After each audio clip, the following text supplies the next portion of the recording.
A paisaxe está presente dun modo moi procesual e moi mesturada co concepto de natureza, o sea, hai un vaivén entre natureza e paisaxe, porque si ben hai unha parte do meu traballo que é un traballo de acción, o sea, saír, traballo de campo, saír ao terreo e recoñecer de alguna maneira un percorrido, unha deriva, e plasmala de alguna maneira en determinados instrumentos, neste caso unhas cintas, que eu chamo epistemográficas, porque o que se trata é un pouco de recoñecer e de sacar un certo tipo de coñecemento desas derivas e desas paisaxes, pero a nivel gráfico, non? A un nivel plástico, non solamente máis intelectual ou científico.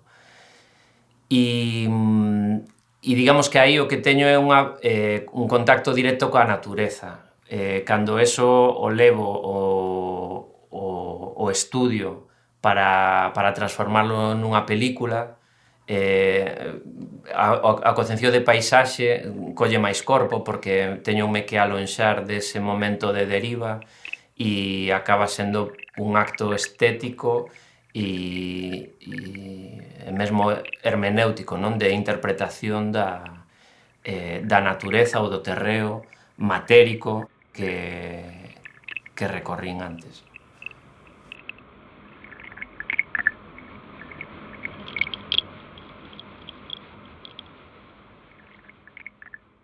Bueno, o feito de camiñar é un feito experiencial en si mesmo, o sea, digamos que todo o que pasa cando camiñas a nivel corporal, a nivel de relacións, porque atopas cousas imprevistas, xente coa que tes que relacionarte, todo eso produce un coñecemento inmediato, non? Digamos.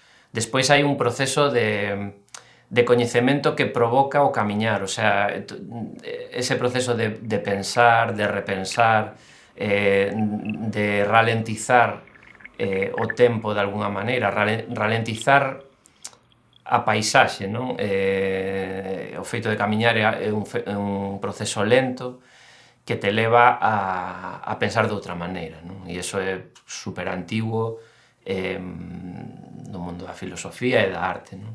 Entón, o feito de camiñar non é solamente un feito artístico, sino tamén un feito de coñecemento puro, non?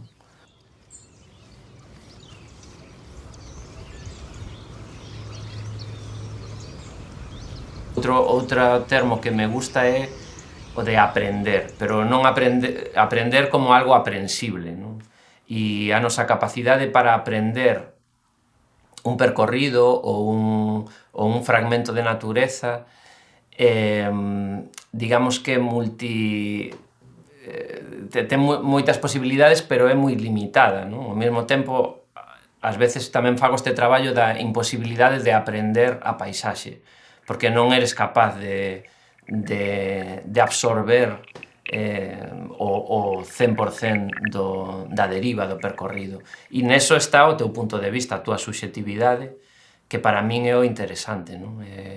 Digamos que facer unha especie de montaxe a tempo real, fílmica, por iso o considero cine tamén. Un percorrido, unha camiñata, unha deriva, ten algo de montaxe a tempo real que me interesa. E tamén é aí cando eu elixo coller este fragmento de paisaxe e medilo coa miña cinta adhesiva onde se vai quedar adherida todo o matérico desa paisaxe, é algo que eu decido editar, non? O sea, decido coller ese fragmento, ese trozo, e despois dese trozo vou editar esa realidade aínda máis, o recortar a cinta e facer, digamos que o loop final que se verá na película.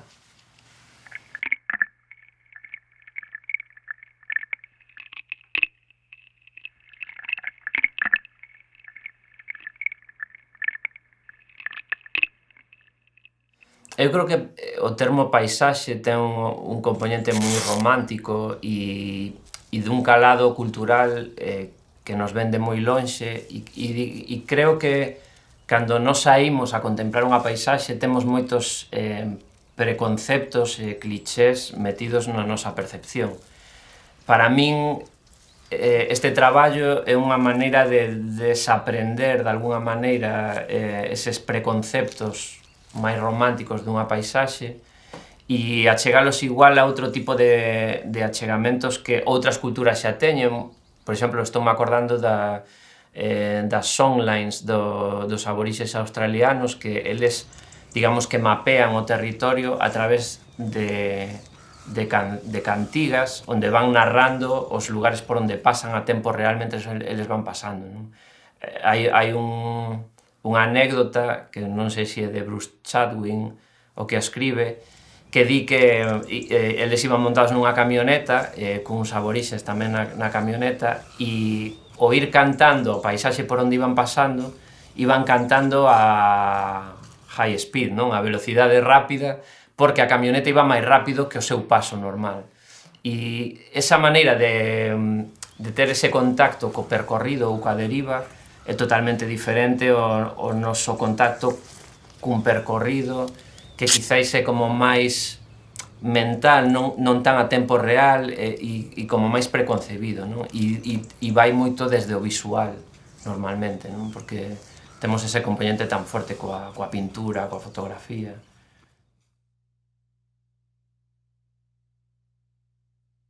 A frase que me fixo de motor para comezar este proxecto de pegada das cintas dos cinediarios de Derrota foi unha frase do antipoeta Nicanor Parra que decía creemos ser país, pero somos apenas paisaje. Traballando e vivindo nunha cidade fronteiriza como é Tui, no que as miñas derivas moitas veces traspasan fronteiras e acabo en Portugal atravesando o río Miño, pois non me tiña moito sentido falar duns límites xeopolíticos, senón máis ben matéricos, non? E nese sentido, pois ese foi un motor que me levou a pensalo, ese paisaxe como materia, máis que como límites topográficos. Pero, bueno, derivas hai tantas como persoas e calquera é inspiradora para poder utilizala como un motor de creación e de supervivencia.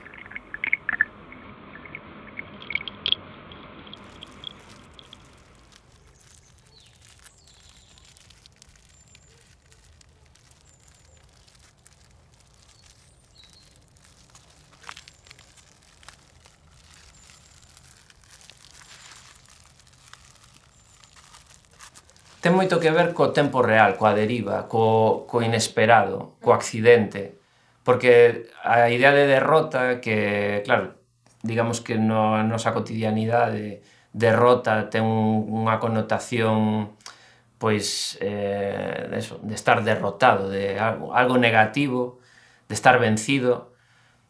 Derrota vén dun termo náutico que é a derrota, que é, digamos, frente á ruta que ti marcas nun mapa por onde vas seguir a túa navegación, unha ruta prefixada. A derrota é efectivamente por onde acabas navegando, non? Pois por mor dos ventos, dos accidentes instrumentais, a túa ruta vai variando do plan preestablecido, e iso é a derrota. E ao final eso é a vida, non? O sea, saírse un pouco dese plan preestablecido, pero ser consciente deso, é por eso que me interesa facer ese diario de derrota, e poder reflexalo ou plasmalo ou aprendelo nalgún medio, neste caso, pois é un medio relacionado co fílmico e tamén relacionado co plástico, non?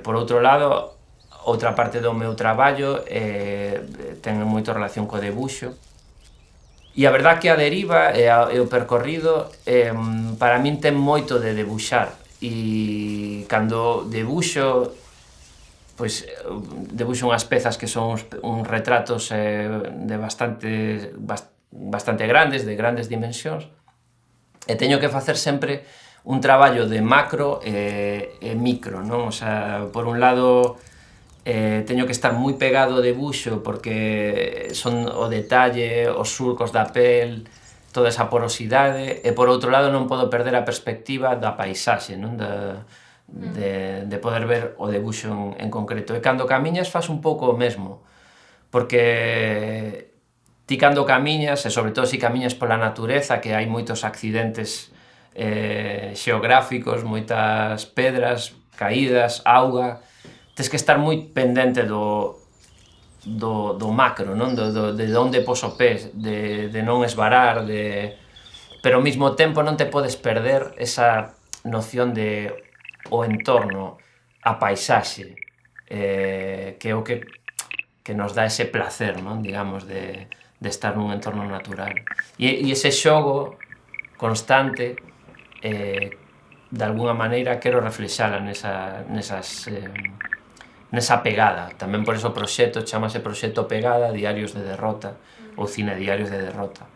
Esa idea de pegada, pois, tamén está nese ir e vir do pequeno e da percepción máis paisaxística.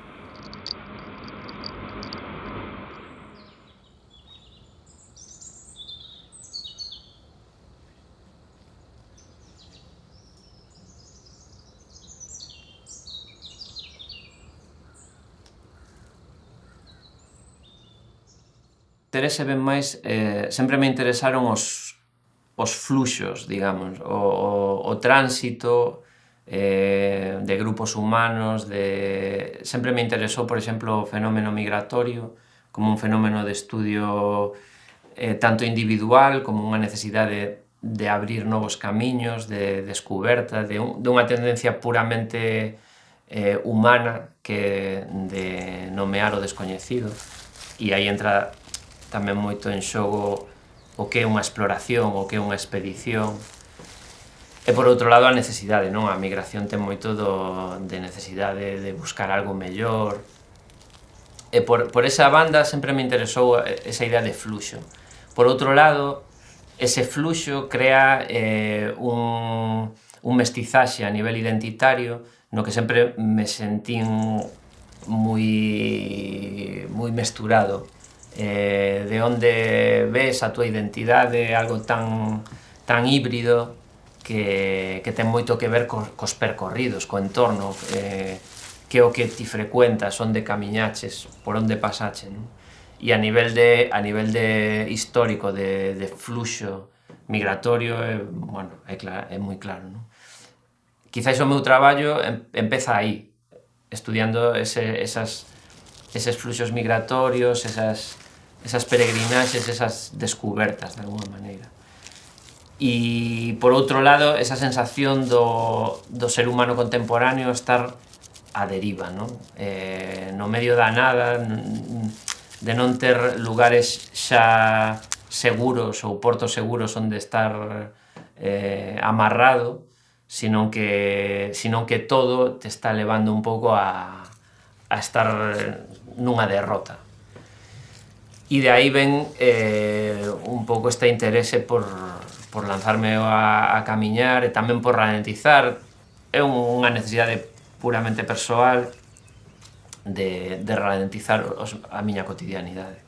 Foi un pouco que me levou a necesitar saír a camiñar e a pensar, e non sei, creo que a maneira onde mellor creo é en movimento. E o camiñar, pois se me ocurren bastantes cousas, bueno, é unha maneira natural de crear.